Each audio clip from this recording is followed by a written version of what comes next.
Күләш өмірінің мәнін баладан іздеген жан емес еді. Алланың берген 5 баласын дүниеге алып келген соң өсіріп жеткізуді де міндеті деп біліп, өмірі өте берген екен.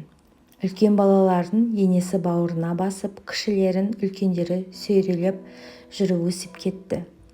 Ескінің көзі болған сонда шығар, енесінің алдында баласын еміреніп, еркелетіп көрмеген екен. Кейін енесі дүние салған сонда сол қалыпта балаларына салқын еді.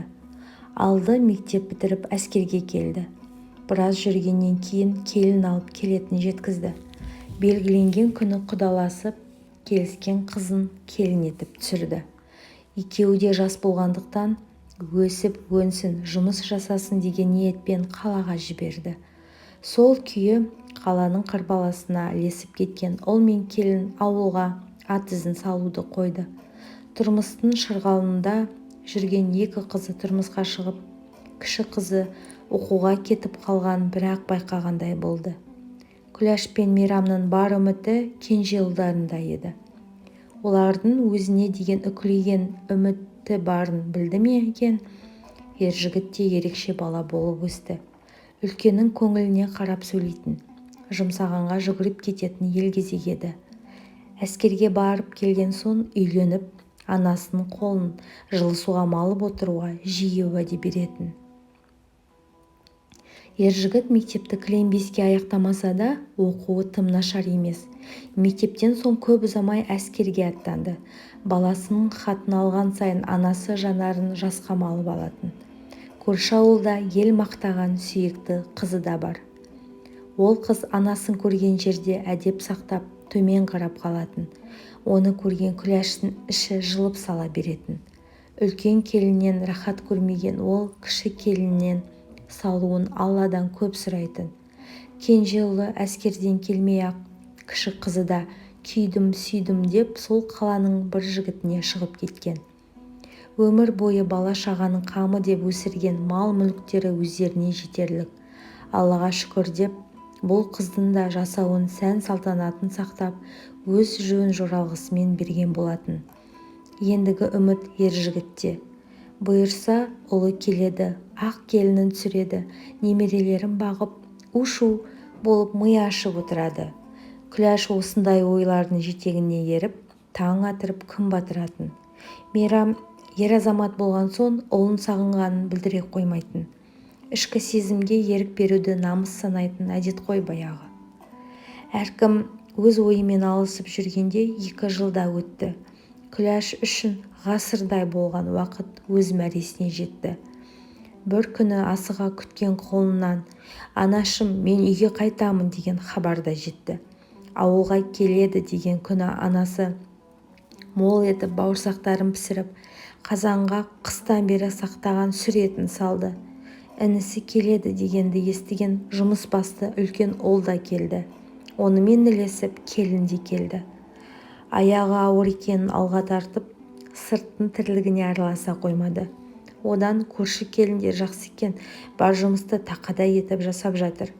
Үйдегі телефонға кенжетай хабарласып, қалаға жеткенін, бері шыққалы жатқанын айтты. Ана жүрегі өрекпіп барады. Сол жақ көзі тартып, көңілі бір жайсыздықты сезгендей бұзыла берді. 2 жылдан бері ұлын көрмегендіктен болар деп жорыды да қойды. Қаладан әрі асса 2 сағатта келу керек. Ержігіт кешіге бастады. Бір кіріп, бір шығып жүрген Күләштан маза кете бастады. Қолы тірлікке бармайды. Түс ауа үйдің жанына 2 көлік асығыс келіп тоқтады да, ішінен 2 қызы мен күйеу балалары түсті де үйге қарай жүгіре бастады.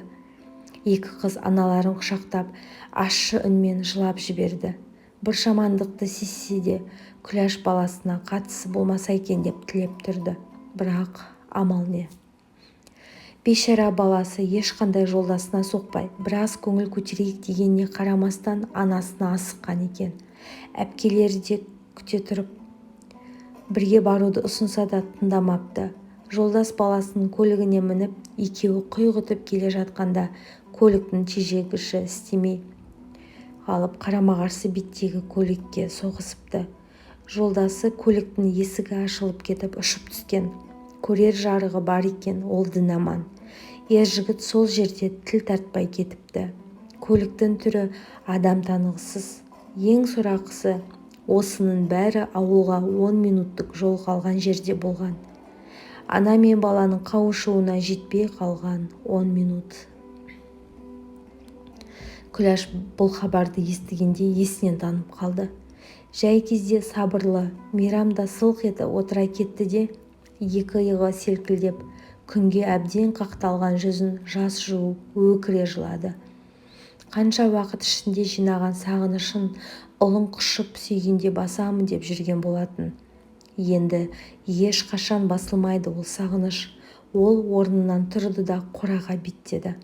Қарбаласта оны ешкім байқаған жоқ. Ал Мейрам айнала толы шулаған адамдарды естіп тұрған жоқ секілді. Ол қораға кірді де жылқы байлап жүрген қалың арқанды іздей бастады.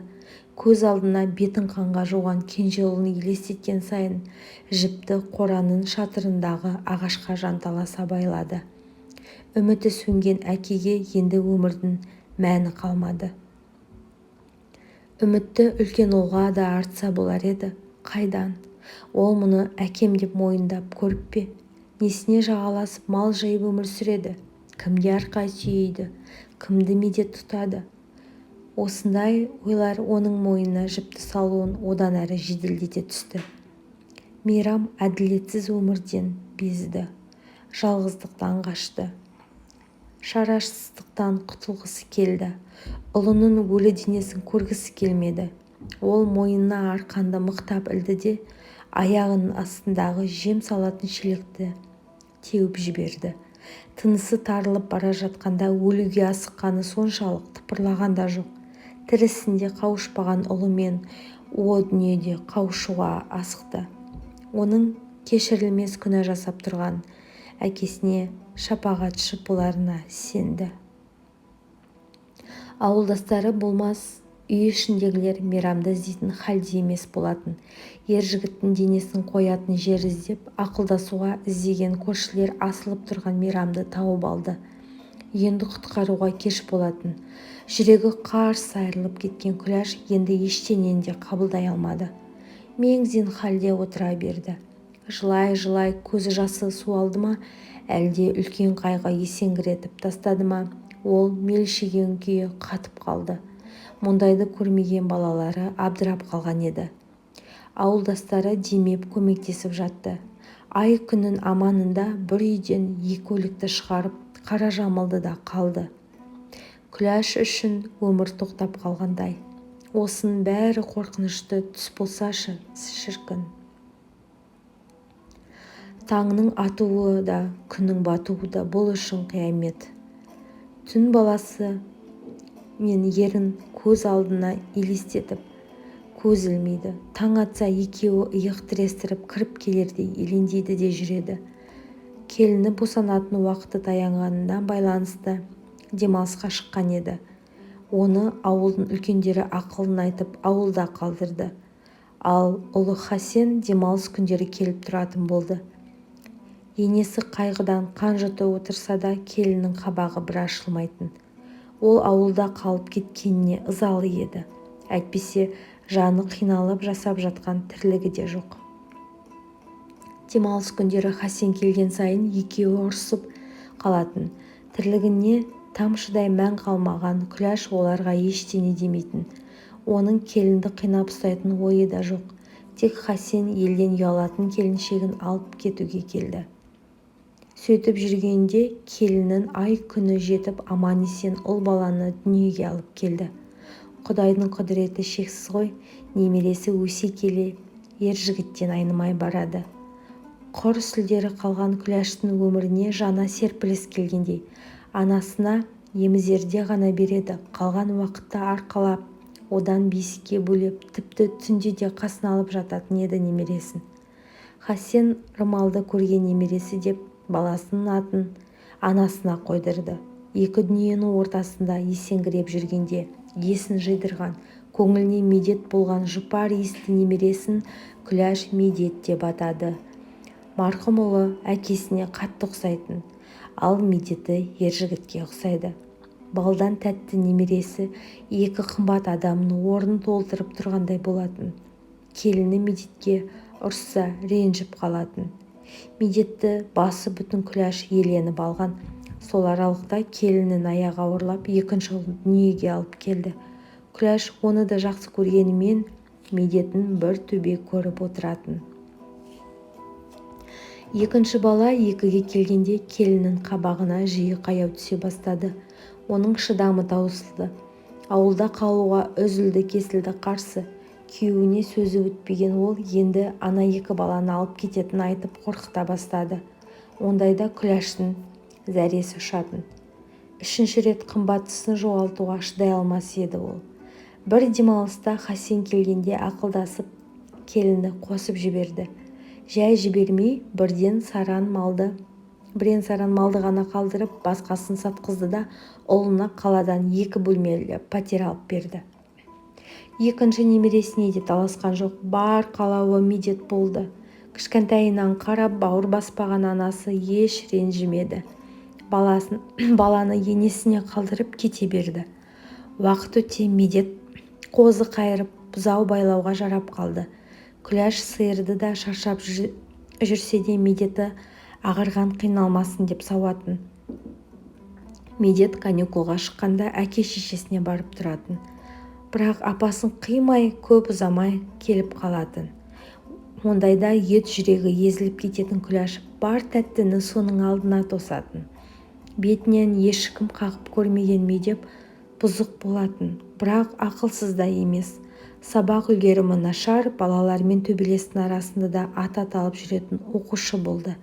Бұл оны туған анасына ұнамайтын. Ол Медетті қалада оқытқысы келетін.